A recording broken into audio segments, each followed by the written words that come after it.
I often forget that people might be joining this podcast right from here, from this episode, and not from the very first one. So if you've just joined this podcast, I'm a dude who took his jewelry design business out of Toronto. I moved out of the big city into a tiny little rural community in Ontario on the St. Lawrence River in the Thousand Islands area.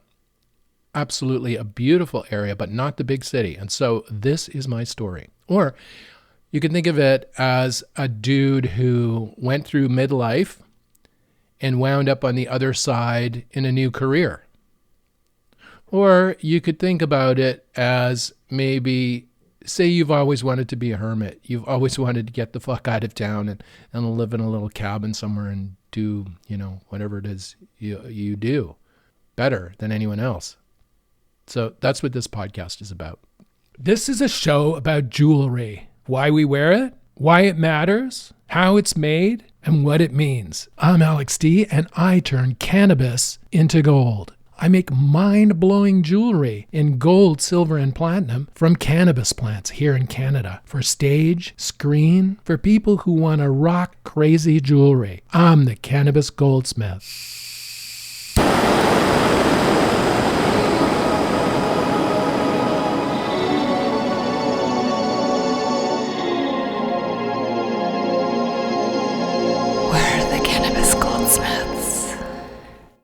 Recently, I've had a couple of friends, actually 3, reach out to me and ask me, they're not coming out and saying, what should I do with my life? But they're starting to question whether what they've done their whole life is the right thing, is the thing that they should be doing. Or perhaps they are in a physical occupation where they have to do physical stuff with their hands or body or whatever, and they're getting older and they're not able to do these kind of tasks anymore because, as the body ages, you lose your physical strength and flexibility and stuff. And so they might not be able to do that work anymore. So they're coming to the realization that, look, I might be aging out of this profession. Or there's people who have always wanted to be artists and have had Joe jobs, as we call them here in Canada. They've worked for the man. They've worked a whole series of different jobs they fucking hated. And then they realize that, no, I want to make some art. I want to do something. I want to do something different with my life. And the art is pulling at them, tugging at them. And by art again, I might mean here, not necessarily painting or jewelry design or pottery.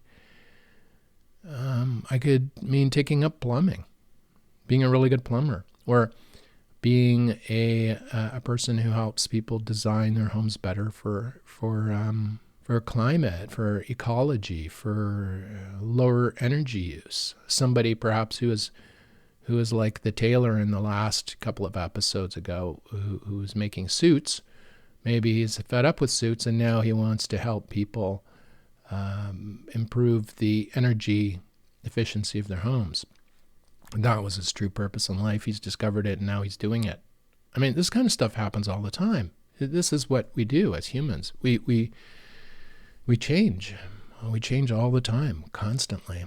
But these big life changes are scary as fuck. And what midlife does is you hit a point where you start questioning everything. You start questioning everything about yourself, and it's frightening. It is deeply frightening. Some people don't want to look, right? They look away, or they can't look. It's a kind of a denial, right? The brain can play tricks on us sometimes. But what happens is the desire to do something different manifests itself as you get older. And it's some people it doesn't. But I've very few people that do. Almost everyone I've known that's older than me has gone through these kind of things, or they've seen it. They've seen this pulling at them. They've seen this desire maybe to go a different direction coming from within, and they've ignored it on purpose, and they've chosen for whatever reason. I mean, this is not bad or good or anything. This is not a moral issue. But for example, if they have families, you can't suddenly drop all the entire family to make decoupage art and sell it at fairs, at county fairs. I mean, you just can't do shit like this, right? I mean, you may want to, but you have a higher purpose as a human being to keep your family well, safe, and alive. But sometimes there comes a time in a life, like in my life, the reason I was able to get out of town was that I was in a moment of my life without, I was out of a relationship, no girlfriend, no wife. A lot of my friends actually led by example. They moved away. Some of them came back because they couldn't handle it. Came back to the city. I did a lot of thinking over the pandemic. Midlife thinking, I think, because I'd put it off for 10 years. And I thought, you know what, I'm going to put all my chips in the middle there, and I'm going to go for it. And that's what I've done. Now, granted, a lot of you can't do that because you have huge responsibilities, but you might not have to. I had to. You might not have to. Maybe you can have it all. Maybe you can have the family and be an impressive painter too. I mean, we can try, can't we? We can try and do these things.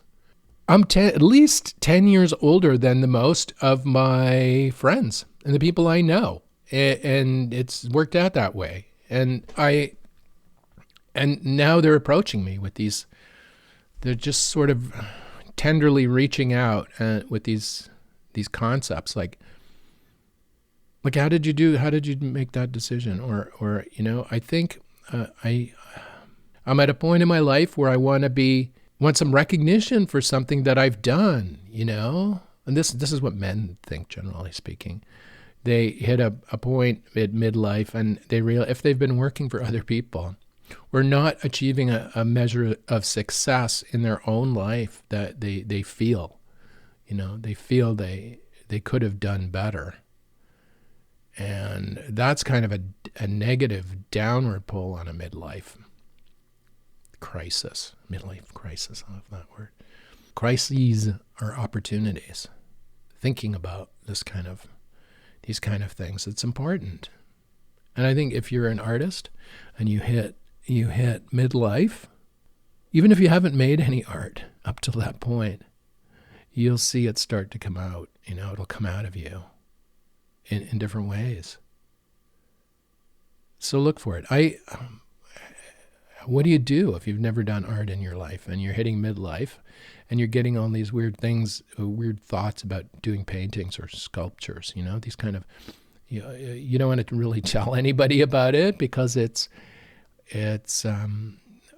you might be a little embarrassed, or you might be embarrassed of the quality of what your work might look like because you've never done anything. You've just thought about it your whole life and you've never actually put something out there, That's a different story. But to get started, I'll give you some advice.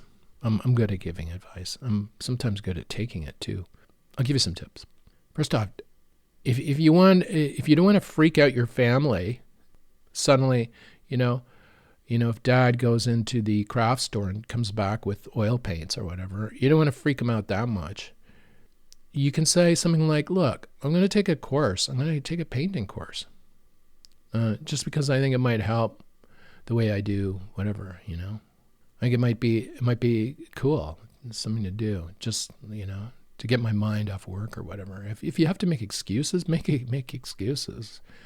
If you think you need to make excuses to your friends or what, they really don't give a fuck because everyone's always concerned about themselves. No one's really thinking about you.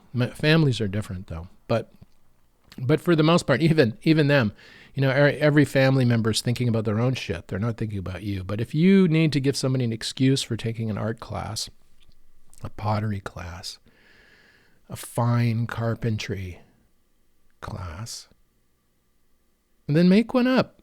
You can like invent one, you know? How I'll give you one. Here, you can blame me. Say, this designer dude I know, Alex D, he said, look, take an art course because it'll help you in other areas of your life. Like say you're a carpenter, it'll make your carpentry better. Say you're a banker, it'll make the way you interact with clients. It'll give you a whole other level of interaction because you might be able to address them in different ways that your colleagues can't, because maybe they like painting and you can like reach out. You can cross bridges with art, right? I mean, so just say Alex D told me that he's this designer dude who makes gold, precious metal, solid gold jewelry out of the cannabis plant in the Thousand Islands area of Canada. He's this dude that is up there, and he said, take an art class, man. It'll give you another facet to your personality. So that's what I'm going to do. So blame me. Sign up for the art class. Sign up for the knitting class, the quilting class. Just to see if you, not necessarily if you have it in you, but just to sort of activate that layer in your personality, the art layer, that's tucked away in there, that you've tucked away for your whole life. Now, as you approach midlife, all these it can feel like, even if you're not an artist, if you've never even gone there, it can feel like the whole rug is being pulled out from you. Say you've been through a divorce, your kids are somewhere else, or your life is just suddenly you've just had this major life change that happened, that feels like it happened to you, and you've pulled out, recovered from it, and now you're sort of sitting on the curb wondering what the fuck happened. Where do I go from here? Maybe an art class is the thing you need to do. That's what I'm saying. You got time.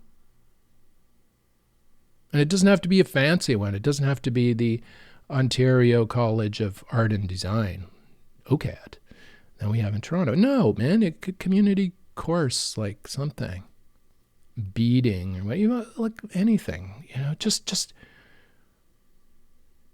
to get that layer active in your personality.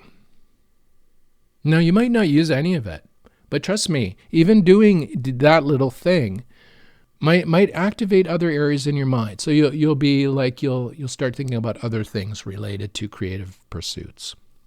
All right? Trust me on this. I mean, midlife is really fucking hard. It's tough. In my case, I experienced it younger, I think, than, I don't know. My life, I was just such a mess as a kid, as a youngster. I was just lost, just lost. By the time I sort of figured out where I was, half my life was over already. So I was like, in midlife, it felt like midlife already. So I made some big swinging decisions back then too, and they've led me to where I am now. And I could have made other decisions and I would have been somewhere else. I mean, I'm not saying it's better or worse or anything, but that's the way it is. But art's played a huge part of my life. I just haven't recognized it until recently. But my whole life, it's impacted me in many, many ways. So if you're a person who is just not art, if people look at you and they think, there's not a creative bone in your body. Oh, there is.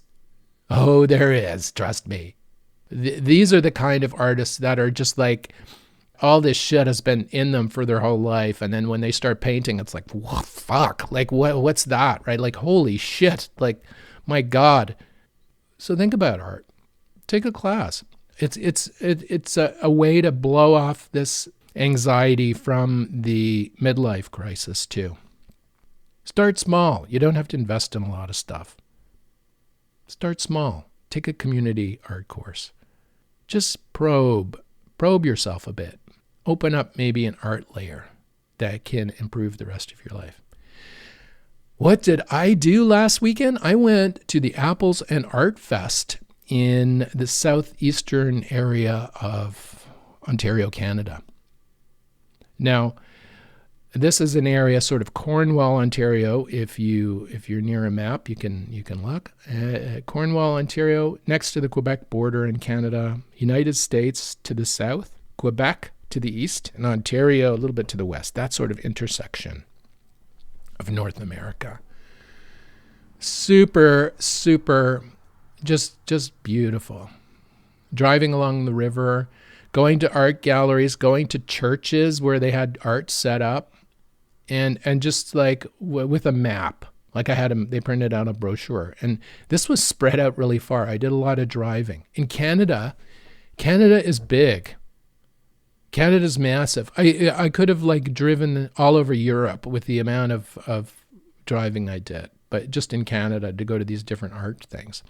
So I drove down the river, and it's just like fall is just beginning. So the leaves are starting to change now, and beautiful sunny day with my map of art galleries. And I went around to different ones. There was this guy who I met called Stacey Case in Cornwall. He's a printmaker. He makes silkscreen prints and designs posters. He's like this rock and roll dude who designs rock and roll posters. Like if you lived in Toronto in the 1990s, probably in the early 2000s, maybe you'd see his posters on telephone poles for rock shows at the Horseshoe.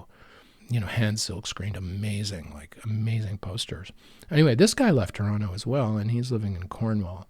And has a gallery thing there that he's producing work out of there. He's writing for the same community arts mag that I am, so that's how I met him at the publisher's shop. We met each other. But anyway, I went to see. He had a show of some of his vintage art posters, which are amazing, and you should look him up, Stacey Case, or his website. I'll put a link in the show notes to his work. Anyway, I went to a couple other art things that were part of this Apples and Arts Fest.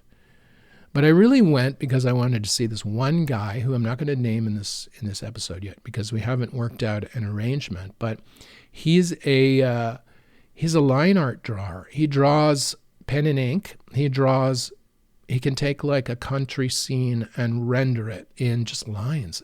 Like if you looked at, money, currency, really close, you see all the pictures on it are created with these lines, right? These beautiful, it's line art. And I've been looking for somebody who can do this amazing line art.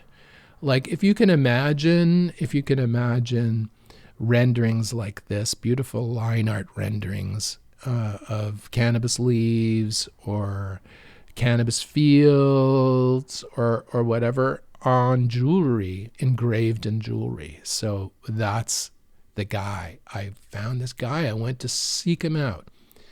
That was the whole mission. The whole point is to find this dude. Also, I wanted to go get some apples because it's that time of year. But I wanted to see this dude, meet him, and ask him if he would be interested in doing some commissions for me, for Tribe. And he seemed like a really nice guy. His work is as good as I thought it would be. And I think we're going to work something out. So I'm going to email him this week and we'll start talking. And I don't have any ideas of what I want him to do, but he would be a good supplier to build into our products here, I think. And he's local too. His drawings of like local architecture, old buildings and farms and stuff, it's just incredible. Just so good. So hopefully I'll be able to incorporate some of that into, an example, imagine the outside of a sterling silver, a bong in sterling silver with beautiful engravings of cannabis field on the outside. Now, imagine just generally that as an idea. Or on jewelry and bracelets or on the inside of things.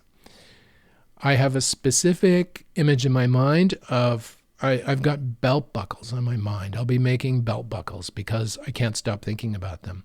But I'm going to design the outside, the cannabis leaf 3-dimensional live cast on the outside of the belt buckle. But on the inside, on the back side, the hidden side, would be a drawing, a line art drawing on the inside. So I have that sort of idea in my brain.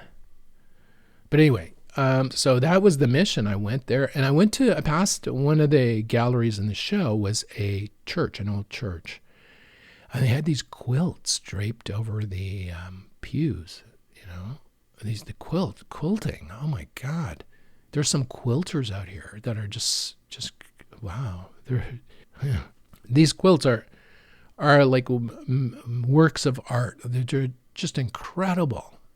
So I started looking at quilts and thinking, these designs, they have meaning. They're deep, right? They go into communities really deeply.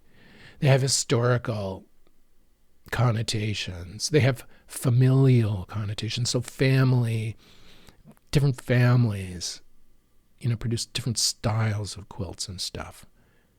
And I'm thinking the design and pattern could also be incorporated in jewelry pieces. So I'm drawing ideas out for that too, for kind of like maybe a local collection of jewelry I will make someday, using quilt sort of symbols or concepts.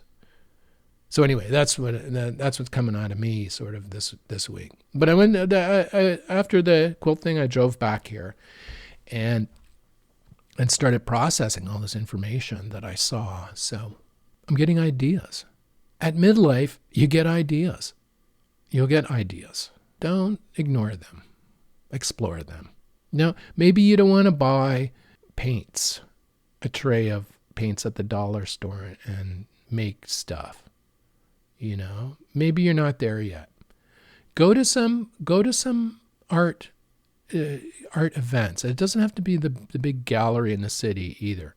It can be small ones, and just go as an explorer and look around, and you might find something that you need to do in your life.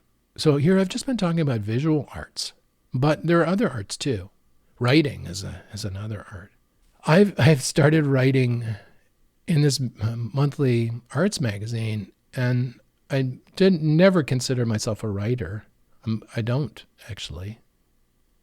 I don't feel like I am, even though I've had to do it my whole life, for marketing, for publishing a magazine, for being an editor. Like I've been writing my entire life, but I don't consider myself a writer. But when somebody asks me to write this column every month, then you start considering yourself a writer when you're writing it.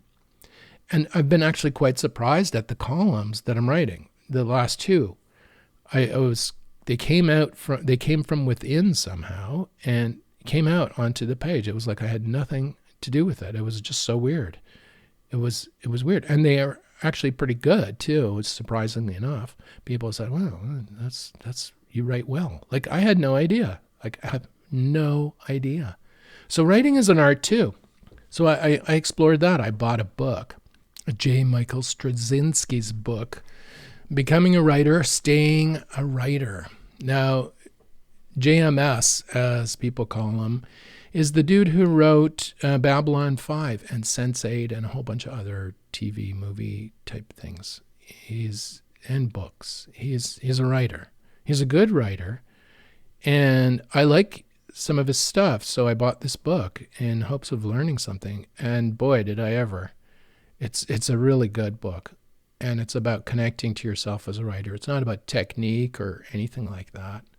He goes into more about the energy, where the energy for writing comes from. Let me leave you with this paragraph from the introduction of JMS's book on writing. This is really good. There's no drug more powerful, no high more profound than when the story we are writing reveals itself in unexpected shades of color, meaning, and implication.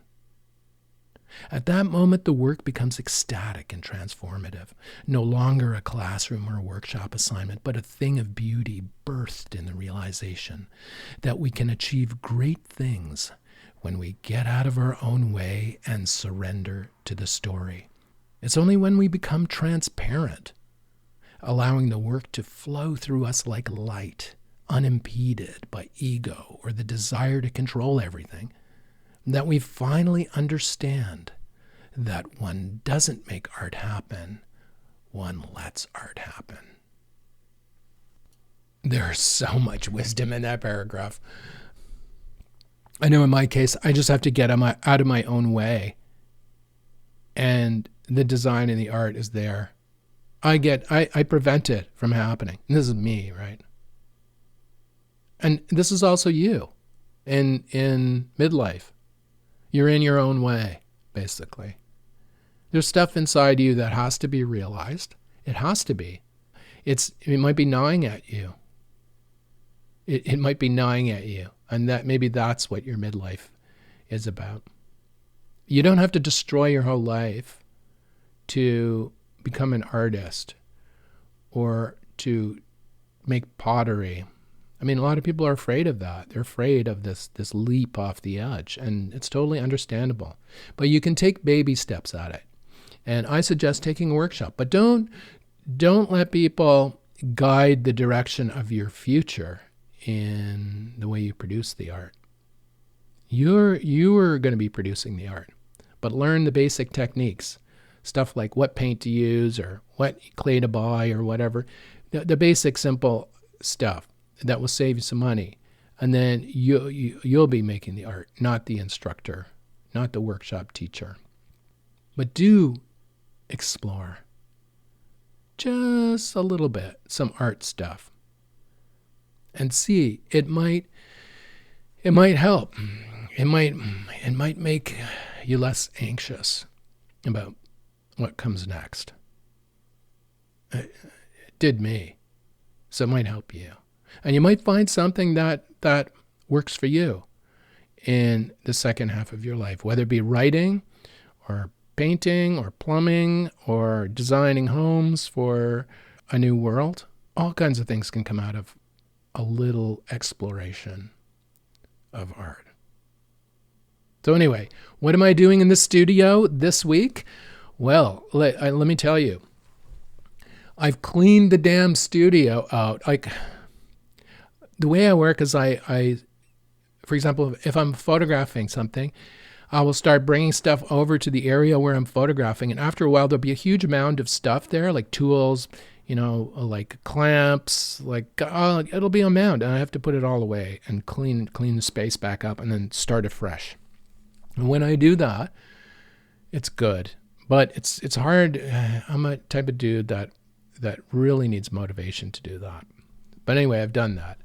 The 3 plants are in full flower now, and I think they got a couple more weeks left if I can do it. Get 3 more weeks if I can get out of them, I would be happy. But I'm taking photos of them now. I'm going to be hopefully putting this podcast on YouTube. So I'm shooting a lot of video to run as background on the show, so people can either watch the plants blowing in the wind or whatever, or listen to me, or both in the YouTube video. So that's my goal. So that's what I'm doing, getting a lot of captures and photographs of the plants. Also taking leaves for making jewelry pieces. Working quickly because the leaves now are changing and they're dying. So they're really not the best. Late season leaves are not the best for making into precious metals jewelry pieces. I've learned a lot about I've learned a lot about jewelry making from reading this book on writing. So art it doesn't have to be locked into one discipline or domain. You can one area of art can benefit you in another area of life. And just as life works, art works. You know what? I never ask anyone for anything, but I'm going to say, recommend this podcast to your friends. If they're going through, if you have somebody who seems to be suffering, I mean, midlife can be suffering, right? If you have a friend who's suffering because of this midlife crisis, give them this podcast to listen to, this episode, and they might get something out of it. It might be not enough to go to the gym and do steroids and lift weights to look young. It might not be enough, to do that, to ease the anxiety of midlife. People might need other things besides lifting, powerlifting, and as they get older, to try and hold back the clock. It might not be the right thing. Granted, it might be great for their bodies or whatever or not. I have no idea. But I think maybe a little balance, maybe something more art related, like Tai Chi or some of these martial arts that may be faster than Tai Chi, but that have a more art aspect, might be good for somebody who's like turned into a gym bro in his midlife, right? That might work. Something more fluid and to balance out the other stuff.